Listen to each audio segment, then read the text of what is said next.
त्योहार आते ही समझ में नहीं आता है कि मिठाई कहाँ से लें, कहाँ की मिठाई शुद्ध होगी या कहाँ की मिठाई अच्छी होगी।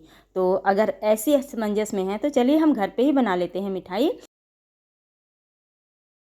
तो आज हम जो मिठाई बनाएंगे उसके लिए हमको रवा लगेगा। तो ये हमने 1/4 कप सूजी ले लिया है। सूजी बारीक या मोटी जैसी भी हो ले सकते हैं। उसमें हमने 2 इलायची लिया है।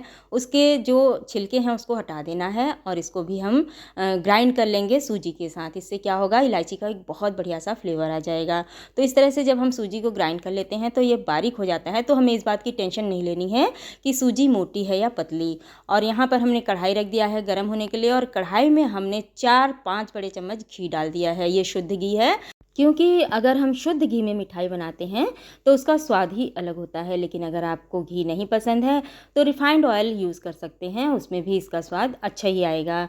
तो यहाँ पर हमें ये रवा लिया है, तो हमको गैस की फ्लेम मीडियम टू लो करते हुए इसको अच्छी तरीके से भून लेना है, क्योंकि यहाँ पर सूजी ही एक ऐसी चीज़ है जिसका कच्चापन दूर होना बहुत ज़रूरी है। तो इसको हम कम से कम 7-8 मिनट तक लो टू मीडियम फ्लेम पर अच्छी तरीके से भून लेंगे। और अभी हमने गैस की फ्लेम को ऑफ कर दिया है, तो चलते हैं आगे की तैयारी में। तो यहाँ पर ये हमने फ्रेश नारियल लिया है और इसको ऊपर का जो ब्राउन पार्ट होता है उसको हमने छील कर अलग कर दिया है, छोटे छोटे पीसेस में काट दिया है। इससे इसको ग्राइंड करना आसान हो जाएगा। और ये 1 बड़े कप के बराबर हमारा नारियल है, इसको हम अच्छी तरीके से ग्राइंड कर लेंगे। तो ये हमारा फ्रेश डेसिकेटेड कोकोनट मिल गया है। जो मार्केट का कोकोनट हम लाते हैं उसमें से ऑयल और दूध वगैरह सब निकाल ले दिया जाता है, तो उसका उतना अच्छा स्वाद नहीं आता है मिठाई में। लेकिन इसमें सब कुछ बरकरार है, तो इस मिठाई का स्वाद ही अलग होता है। तो इसको रख देते हैं एक तरफ। और यहाँ पर हमने ये काजू ले लिया है, तो 1 बड़े कप के बराबर ये काजू है, जिसको हमने 1 घंटे पहले भिगो दिया था। और अब इसको हमें अच्छी तरीके से 2 पानी से धो लेना है, क्योंकि काजू जब हम भिगो कर देखते हैं तो इसमें काफ़ी गंदगी होती है।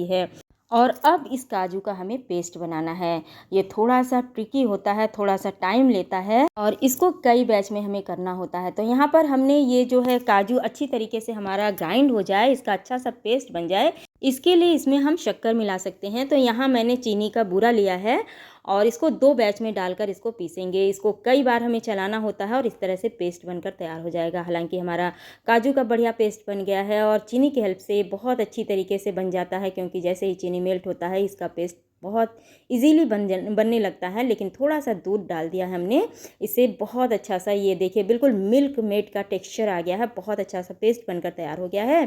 तो हमने गैस की फ्लेम को फिर से ऑन कर दिया है और जो फ्रेश नारियल को ग्राइंड किया है उसको इसमें डाल देंगे, और सूजी के साथ इसको भी हमें बहुत अच्छी तरीके से भून लेना है।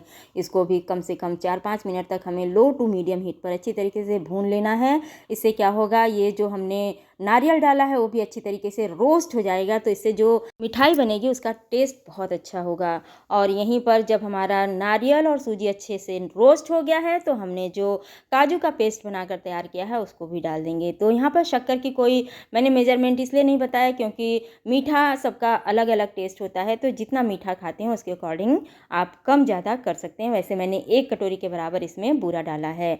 और जब हमारा ये पेस्ट अच्छे से बन जाएगा, अच्छे से रोस्ट हो जाएगा, कढ़ाई की तले को छोड़ने लगेगा, तो थोड़ा सा हमें अलग निकाल लेना है और टेस्ट कर लेना है, चेक कर लेना है कि इसकी गोलियां सी बनने लगी हैं या ये इकट्ठा होने लगा है कि नहीं। तो ये काफ़ी गर्म है, तो थोड़ा सा ठंडा करने के बाद इसको हम चेक कर लेते हैं। तो जैसा कि देख सकते हैं ये काफ़ी अच्छे तरीके से इकट्ठी होने लगी है, यानी कि हमारा जो बैटर है अच्छे से रोस्ट हो चुका है, अच्छे से पक चुका है।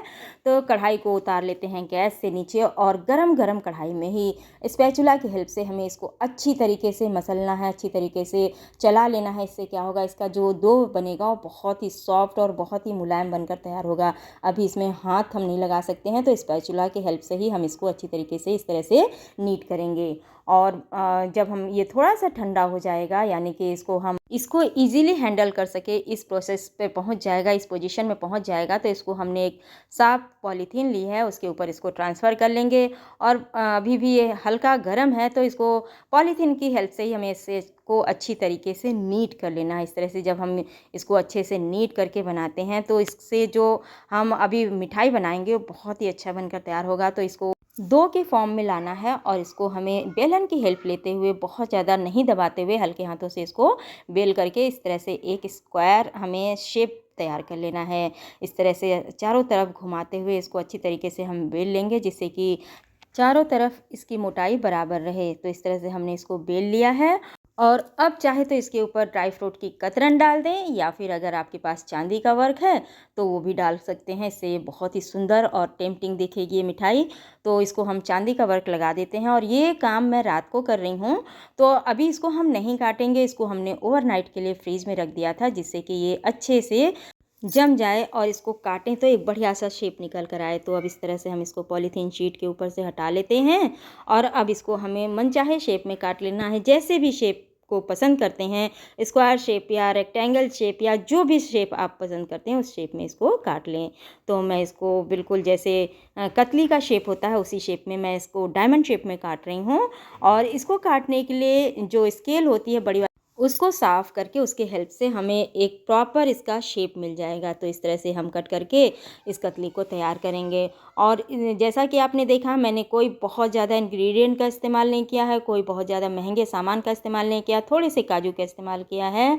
और इससे जो हमारी ये मिठाई बनकर तैयार हुई थी वो बहुत ही शानदार मिठाई बनकर तैयार हुई थी। तो क्यों ना आने वाले त्योहारों पर इस मिठाई को बनाएं और अपने फैमिली और फ्रेंड्स के साथ इसको एंजॉय करें। तो एक बार इसको बनाकर देखें, ये बहुत ही बढ़िया मिठाई है और बहुत ही अच्छे से बनकर तैयार हो जाती है। बहुत ज़्यादा मेहनत नहीं लगता है, बहुत ज़्यादा एफर्ट नहीं लगता है और ना ही बहुत ज़्यादा सामान लगता है। तो बहुत ही कम लागत में बनने वाली इस मिठाई को घर में बनाकर तैयार करें और अपने त्योहारों को खुशियों से भर दें। तो एक बार इसको ट्राई ज़रूर करें।